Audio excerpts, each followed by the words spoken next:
You are coming to Canada but not sure कि कितना cash लेके आना है या फिर कौन सा फॉरेक्स कार्ड लेके आना है एंड कार्ड में कितने पैसे होने चाहिए। आप ये जानना चाहते हो कि हाँ कार्ड का क्या यूटिलाइजेशन होना चाहिए, कौन सा कार्ड बेस्ट होना चाहिए, कितना कैश की जरूरत पड़ती है कनाडा में। So don't worry, I'm back again with an informative video. So welcome back to my channel. You are with Shilpa Bhatia and आज मैं आपको ये सारे डाउट्स आपके क्लियर करने वाली हूँ। ये वीडियो बहुत शॉर्ट एंड क्रिस्प रहने वाली है बट आई प्रॉमिस कि ये वीडियो काफ़ी इंफॉर्मेटिव रहने वाली है आपके लिए। स्टिल इसके बाद भी अगर आपको कोई भी डाउट हो feel free to reach out to me, comment करो, share your valuable comments with me. I'll definitely try to revert back to you to help you. And अगर आप ये जो देख रहे हो शेड्स आ रहे हैं, so basically आज मौसम बहुत अच्छा हो रहा है कनाडा में। काफ़ी सनी डे है आज तो, बट ऐसा हो रहा है मौसम जैसा इंडिया में सितंबर में होता है, धूप छाँव ठंडी ठंडी मीठी मीठी हवा, राइट। तो स्प्रिंग सीजन तो अभी वही चल रहा है तो काफ़ी अच्छा लग रहा है यहाँ पे। And so talking about the cards, कितना कैश आपको लाना चाहिए? मेरे अकॉर्डिंगली 1500 to 2000 कैश आपके पास होना चाहिए। मैं खुद भी 1500 लेके आई थी। वाई? बिकॉज कैश पे हम ज़्यादा ध्यान देंगे क्योंकि कैश जो है वो रेंट में यूज़ हो जाता है। आप यहाँ पे ग्रॉसरी भी कैश में कर सकते हो, कोई दिक्कत नहीं होती है, ठीक है। मैं आपको अगर आप कार्ड में बात करूँ कि कार्ड में कितने पैसे लाना चाहते हो, अगर आप लैपटॉप लेने वाले हो, मोबाइल फ़ोन लेने वाले हो या कोई भी बड़े परचेजेस करने वाले हो तो आप कार्ड में ज़्यादा पैसे लाओ तो देखो वो यूज़फुल है, वो वर्थ इट है। अगर आपको इतना कुछ नहीं करना तो कार्ड में ज़्यादा पैसे लाने की रिक्वायरमेंट नहीं होती है। Why? Because there are students जो सोच रहे हैं कि हाँ मैं $500 कैश लाऊं या $300 या $1000 कैश लाऊं एंड $2000 में कार्ड में लाऊं। क्या करोगे आप कार्ड में इतने पैसे रख के? और कार्ड में आप डलवा रहे हो, फॉरेक्स कार्ड ले रहे हो, किसी बैंक से ले रहे हो तो आप जो अपना वो करेंसी है वो आप एक तरीके से एक्सचेंज करवा रहे हो, राइट।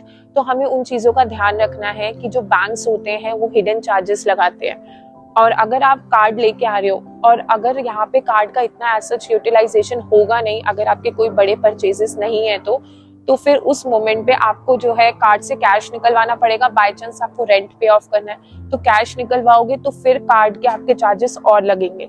सो इट्स बेटर कि आप कैश ज्यादा लेके आओ, वो यूज हो जाता है, एंड कार्ड में आप कम लेके आओ पैसे। टोटल मैंने सिर्फ $2000 ही एक तरीके से यूज हुए, 1500 कैश एंड कार्ड जो है 500। बट कार्ड जो है 500 मैं बता रही हूँ, ये भी मैं आपको समझाती हूँ कि मैंने कौन सा कार्ड लिया, मैंने कैसे करेंसी उसमें डलवाया कि मैंने वो कार्ड यूज किया। तो यहाँ पे ICICI बैंक्स हैं, HDFC बैंक है, SBI बैंक है, या फिर आपके एप्लीकेशन बेस्ड प्लेटफॉर्म्स भी हैं जो कि है Thomas cook and neo global. मैंने जो यूज़ किया वो नियो ग्लोबल लिया। काफ़ी बच्चे बोलते हैं कि थॉमस कुक काफ़ी अच्छा है या फिर ICICI बैंक का फॉरेक्स कार्ड काफ़ी अच्छा है। देखिए बैंक के कार्ड्स में क्या डिफरेंस रहता है कि उनके हिडन चार्जेस होते हैं, वो आपसे चार्ज करते हैं। आप उनका कार्ड लेते हो तो फिर वो जो जितना आप अमाउंट उनको देते हो इंडियन INR में वो कन्वर्ट करके उतना आपके कार्ड में अमाउंट डालते हैं, ठीक है। तो ये चीज़ हो गई। But talking about this neo global card, मैंने ये पर्सनली एक्सपीरियंस किया, मैंने यूज़ किया है बहुत। उनका जो एप्लीकेशन है वो काफ़ी यूज़र फ्रेंडली है, काफ़ी इजी रहता है सब कुछ। उसमें सेविंग्स अकाउंट है काइंड ऑफ, तो जो सेविंग्स अकाउंट रहता है वो ये बेनिफिट करता है कि आपके अमाउंट जो बच भी गया वो आप उस पर आपको इंटरेस्ट मिलता रहता है हर महीने या फिर क्वार्टरली। मैंने जो है नियो ग्लोबल कार्ड में कोई करेंसी एक्सचेंज के लिए अमाउंट नहीं डलवाया था, मैंने सिर्फ INR डाले थे 30,000 रुपीज़। वो 30,000 जो है उसी को ही मैंने यूज़ किया। मैंने कहाँ यूज़ करा ये भी बताती हूँ। मैं गार्ड में इंश्योरेंस लेना भूल गई थी तो मैंने लास्ट डे पे इंश्योरेंस लिया था, 10,000 मैंने उसका पे किया था। उसके अलावा 5,000 मेरे सिर्फ एयरपोर्ट पे खर्च हुए थे, मतलब दिल्ली एयरपोर्ट पे, एंड देन बैंकॉक में मेरा ले ओवर था कुछ 6 घंटे का, तो उस टाइम पे मेरे यूज़ हुए थे। फॉरेक्स कार्ड हो गए या फिर वो कार्ड्स हो गए जो आपके इंटरनेशनली आप ट्रांजैक्शन कर सकते हो, राइट। वो कार्ड्स जो है वही यूजफुल तभी यूज होते हैं ज़्यादातर, उसके अलावा नहीं होते हैं। मेरा बैंक अकाउंट ICICI बैंक में है, मेरा उसके पास जो है मतलब मेरे पास काफ़ी क्रेडिट कार्ड्स भी हैं उनके, बट मैंने फिर भी उन कार्ड से ट्रांजैक्शन ना करते हुए नियो ग्लोबल से करी। क्यों?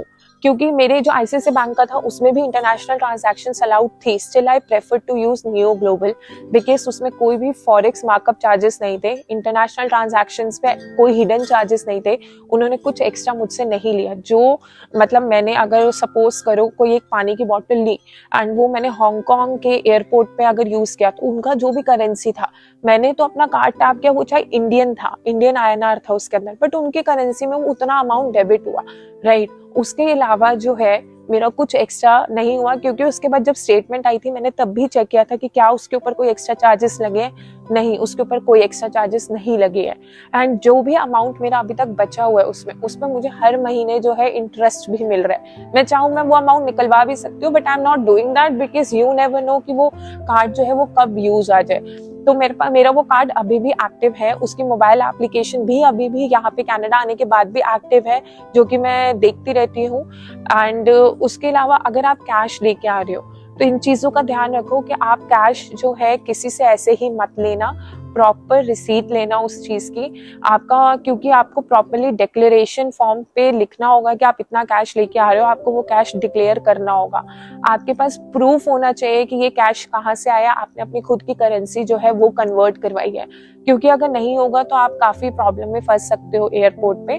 तो इन सब चीज़ों का ध्यान रखना, क्योंकि वो इलीगल भी माना जा सकता है कि आपके पास ये पैसे जो हैं वो इलीगली आए हैं। तो इन चीज़ों का ध्यान रखना कि कहीं कोई आपको ये बोले कि हाँ हम आपको 60 या 61 दे देंगे, मतलब कम कन्वर्जन रेट बता के बोले कि हाँ यहाँ पे कम कन्वर्जन रेट आप हमसे ले लो। उनको बोलना कि मुझे प्रॉपरली रिसीट चाहिए, राइट, और उसमें आपका टैक्सेस भी लगता है, it's okay, it's all right.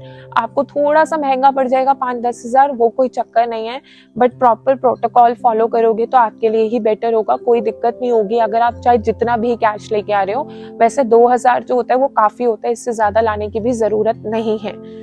तो मैंने आपको बता दिया कि कैश कितना लाना चाहिए, कौन सा कार्ड यूज़ करना चाहिए, मैंने कौन सा कार्ड यूज़ करा, कार्ड का कितना यूसेज होता है, एंड कार्ड में कितने पैसे होने चाहिए।